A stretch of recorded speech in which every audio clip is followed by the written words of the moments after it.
This is lesson 3.3 in trigonometry, the unit circle and circular functions. Okay, the drawing that I have there is called a unit circle. And it's called a unit circle because we've got our XY axis. The center point is at the origin of the circle and our radius is 1. So if we were to look at this point right here, it would be 1, 0, 0, 1, negative 1, 0, and 0, negative 1. So that's our unit circle. This here is an arc that goes through point XY. Any line that we draw from here, it doesn't matter if it's here or here or here, this point right there is considered XY. It's got an X value and a Y value. So this blue one that we have here in our drawing just happens to be in the second quadrant and being XY. So theta is our angle. This line right here, we're calling it S, and it's the length of the arc. And if you remember a while back, you learned that S equals R times theta. And in this particular drawing, our R value in a unit circle is 1 times theta. So our S is going to be the same as theta in this unit circle. Now another thing that you learned a while back, and let's get some green in here so you can see what we've got. You learned that we have a triangle that looks like this, a line.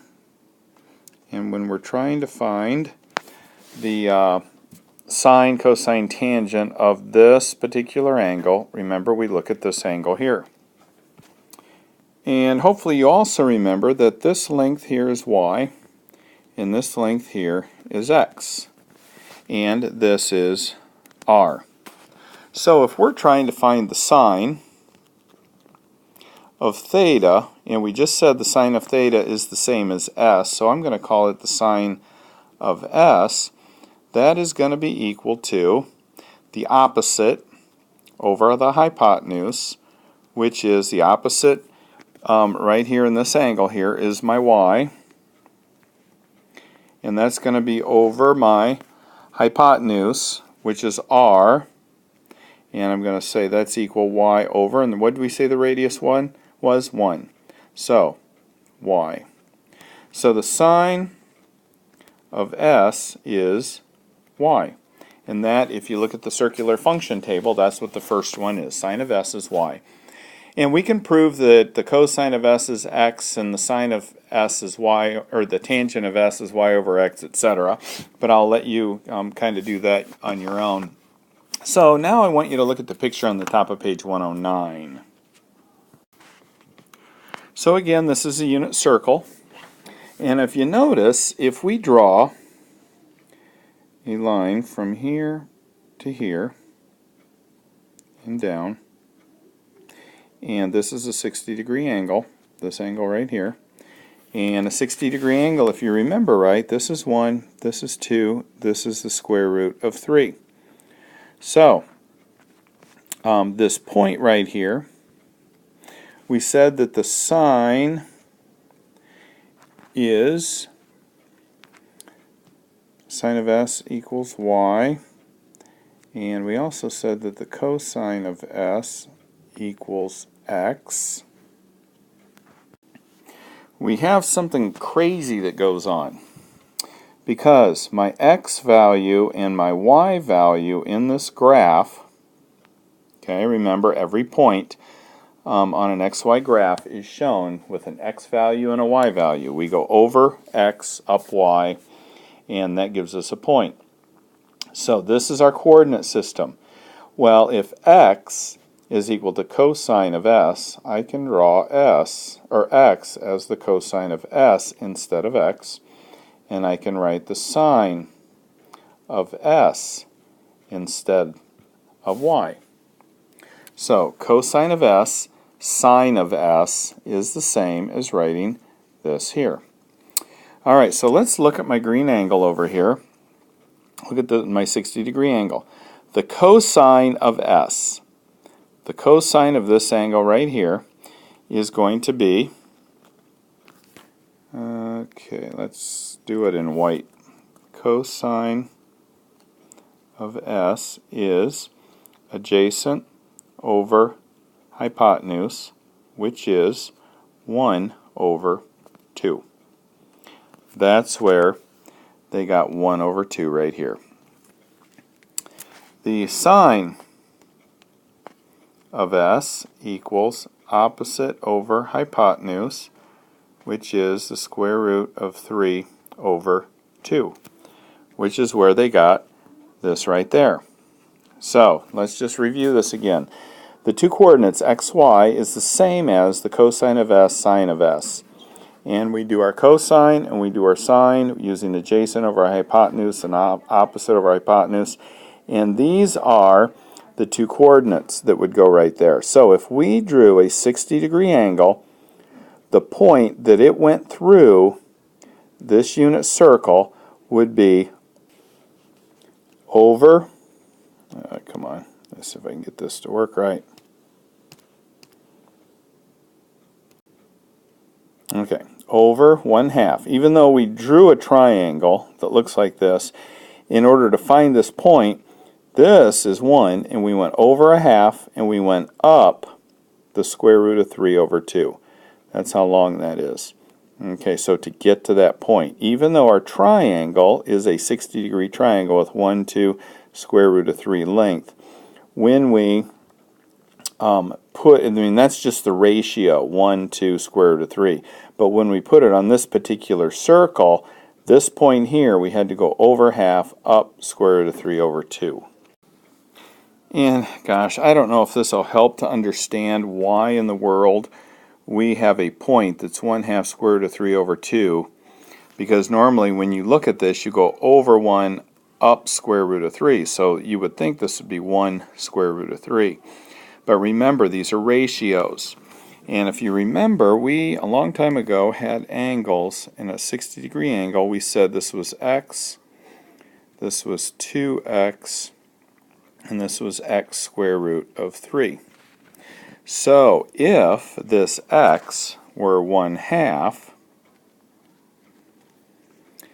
this would be 1/2, which would turn 2 times 1/2 would be 1, and this would be 1/2, which is the square root of 3 over 2, which, again, that's my y value, and that square root of 3 over 2 is that one right there.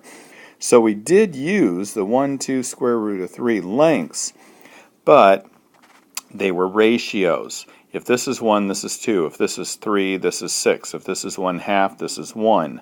And so it's based on whatever this is. And since this is 1/2, then that's 1, and that's square root of 3 over 2. So I don't know if that helps or not, or whether it's just more confusing. But let's look at a couple of these other angles here while we have this circle thingy here on the board. Alright, so let's look at, let's look at this one right here. We've got a 135-degree angle, which its reference angle would end up being 45. So we've got 45. Sine of 45, that's my y value, and my sine, or I'm sorry, my cosine is my x value. So this is my x and this is my y. So the cosine of 45 is going to be adjacent over hypotenuse. So it's going to be adjacent. So this is 1, and this is square root. Okay, so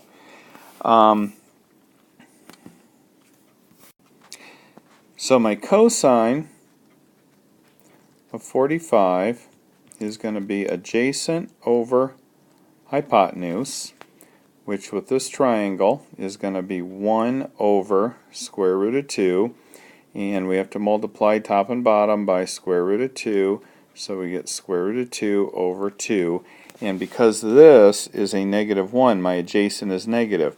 All students take calculus. The only one that's positive in that second quadrant is sine, so that means my cosine is negative, which is where I get this right here. And if I took my sine of 45, which is my y value, I'm going to get opposite over hypotenuse. Opposite is 1, hypotenuse is square root of 2, and I'm going to multiply that by the square root of 2 over the square root of 2 to get rid of my radical in my denominator. So, sine of 45, square root of 2 over 2, that's what I needed right here, square root of 2 over 2. So I've got my ratios there. So there's my point. Over negative 2 square root of 2, up square root of 2 over 2. So that's where they got all those numbers. Alright, so another thing that you know, and let's kind of move this over there. We know that x squared plus y squared equals the hypotenuse squared, or r squared. That's a form of the Pythagorean theorem. A squared plus b squared equals c squared, and c is a hypotenuse. R is always a hypotenuse because it's the radius. Any triangle that we draw here, my r is going to be my hypotenuse. And what is the r in a unit circle? It's 1. So x squared plus y squared equals 1, which is the equation of a circle. Alright, and if that's true, we just said that cosine of s equals x and sine of s equals y. So therefore, cosine squared of s plus sine squared of s equals 1. So if we took our cosine of s, got a number, and squared it, plus my sine of s, got a number, and squared it, added them together, I'm going to get 1 for an answer. Alright, and let's just kind of jump over to finding values of circular functions. And we'll do that in the next video.